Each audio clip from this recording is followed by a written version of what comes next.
একদিন পরে একটা ছুটি পেয়েছে না, নরেন্দ্র মোদী চলে গেছে, অমিত শাহ চলে গেছে, এখন আর কোনো কাজ নেই। কারণ আবার যখন মোদী আসবে তখন ও রাজনৈতিক আন্দোলন করতে পারবে।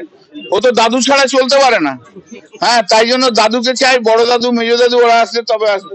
তাই আজকে আসছে, সে আসুক, যায়, সে সবাইকার আসার অধিকার আছে, আসুক।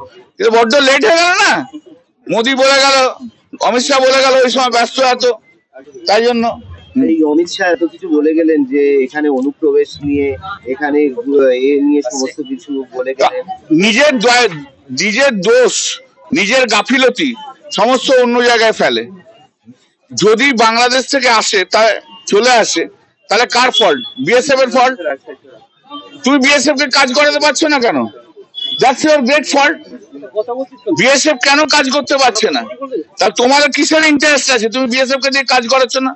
পাহেলগাঁয়ে যে ইনসিডেন্ট হয়েছে, সেই ইনসিডেন্টের দোষ তো নরেন্দ্র মোদী এবং অমিত শাহ। অমিত শাহ কোন রকম আজকে কোনো ইন্টেলিজেন্স রিপোর্ট ছিল না, ছেড়ে গেল নাকি? বাইরে থেকে কয়েকজন টেররিস্ট এলো, টেররিস্ট এসে গুলি করে মেরে দিয়ে টেররিস্ট হাঁটতে হাঁটতে চলে গেল।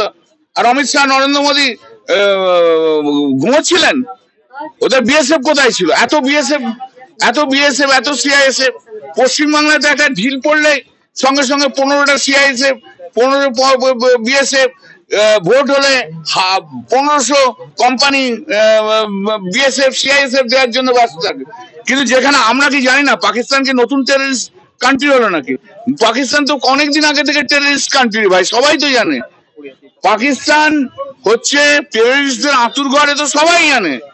মোদী আর অমিত শাহ বলে বলে জানবো?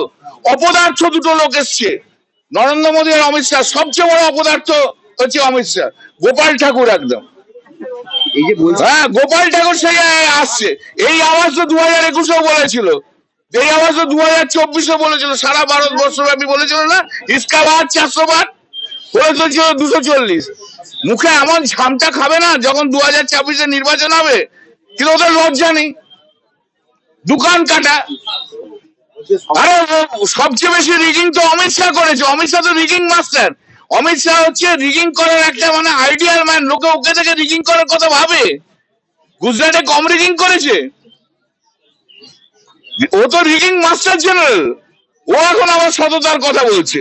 ওর কাজ ছিল দিনের পর দিন শুধু লয়ার্সের চেম্বারে বসে থাকার, বেল নেবো, এই নেবো, অমুক নেবো, তমুক নেবো। 10 বছর তো লয়ার্স চেম্বারেই কাটিয়ে দিয়েছে বেল নেওয়ার জন্য। কত ক্রাইম করেছিল, কত করেছিল। পরে সরকারে এসছে, যাই হোক, সেসব কেস ফেস গুলো এদিক ওদিক হয়ে গেছে আর কি। ঠিক আছে না? অপারেশন সিঁদুর করতে হলো কেন? অপারেশন সিঁদুর করতে হলো ওদের ব্যর্থতার জন্য। তো ওরা ব্যর্থ ছিল, সেদিনকে আটকাতে পারেনি টেররিস্টদের। তাই জন্য এখন মানুষকে ডাইভার্ট করার জন্য, অন্য কোনো চিন্তা ভাবনা গুলোকে ডাইভার্ট করার জন্য অপারেশন সিঁদুর বলছে। উনি তো অপারেশন সিঁদুর, অপারেশন বেঙ্গল বলেছে। আমরা তো একটা স্পেশাল সেশন চেয়েছি যে ওই পহেলগাঁওয়ের ইনসিডেন্ট নিয়ে বলার জন্য। উনি একবার পহেলগাঁওয়ের ইনসিডেন্ট পার্লামেন্টে বলুক, দেখবেন অপারেশন মোদী হয়ে গেছে, অপারেশন অমিত শাহ হয়ে গেছে। দাদা বলছি, केबीसी ढोंगे अमित शाह बोलें कि समय समाप्त हुआ, ममता जमानत से जब्त हो गई। उसका समय, अमित शाह का समय अभी खत्म हो गया, वो जानते हैं वो अच्छे से। नरेंद्र मोदी अमित शाह का समय खत्म हो गया, वो जानते हैं। শুনুন, যে অমিত শাহ নরেন্দ্র মোদী সরকার দুটো স্ক্র্যাচের ওপরে চলে না, দুটো স্ক্র্যাচ দিয়ে চলে, নিজের পায়ে দাঁড়াতে পারে না, তাদেরকে এসব কথা বলা মানায় না। চোরের মায়ের বড় গালা। বড্ড সবচেয়ে বেশি রিগিং করেছে। ত্রিপুরাতে তো রিগ করে 90%, 5% পঞ্চায়েত নিয়েছো। আসামে 80% পঞ্চায়েত করে নিয়েছো রিগিং করে। আরে রিগিং করবো কি? চিফ ইলেকশন কমিশনার তো তোমার হাতে অ্যাপয়েন্টমেন্ট, তোমার নিজের লোক। আরে তোমার ডিপার্টমেন্টের লোক অমিত শাহ। আমি আর অন্য ওয়ার্ড ইউজ করছি না, তাহলে আরো মুশকিল হয়ে যাবে। কনস্টিটিউশনাল পোস্ট হোল্ড করে একটু সম্মান দিয়ে বলছি, তো নিজের লোক। চিফ ইলেকশন কমিশনার তোমার লোক, ইলেকশন সব লোক তোমার লোক। তুমি তো বলেছিলে যে তখনকার সব সরকারি কর্মচারীরা আমাদের সঙ্গে আছে, 2024-এ বলেছিল না? তা সবাই তোমার লোক, বিএসএফ সিআইএসএফ তোমার লোক।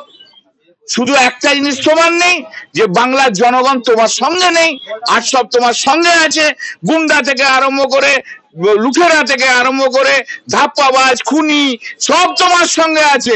ইলেকশন কমিশন তোমার সঙ্গে আছে। সিআইএসএফ, বিএসএফ সব তোমার সঙ্গে নেই আছে। নেই শুধু কি বাংলার জনগণ তোমার সঙ্গে নেই, কাঁচকলা করে দেখিয়ে দেবে। ওই তো বলে দিলাম, হিম্মত থেকে করুক না, হিম্মত থেকে কালকে ইলেকশন করুক না। চেয়েছিল তো মুর্শিদাবাদ ইস্যু নিয়ে 355 চেয়েছিল, ওরা নিয়ে চেয়েছিল তো ওই এনআই এর চেয়েছিল, পায়নি, সুপ্রিম কোর্টে গেল। সুপ্রিম কোর্টে যেও চেয়েছিল এই নামে ও নামে সে নামে বেনামে দেনামে, হ্যাঁ কই একটাও তো কিছু পায়নি। হবে না। পশ্চিমবঙ্গ কি করতে চাইছে? অপারেশন পশ্চিমবাংলা আপনাকে আমাকে খুন করতে চাইছে।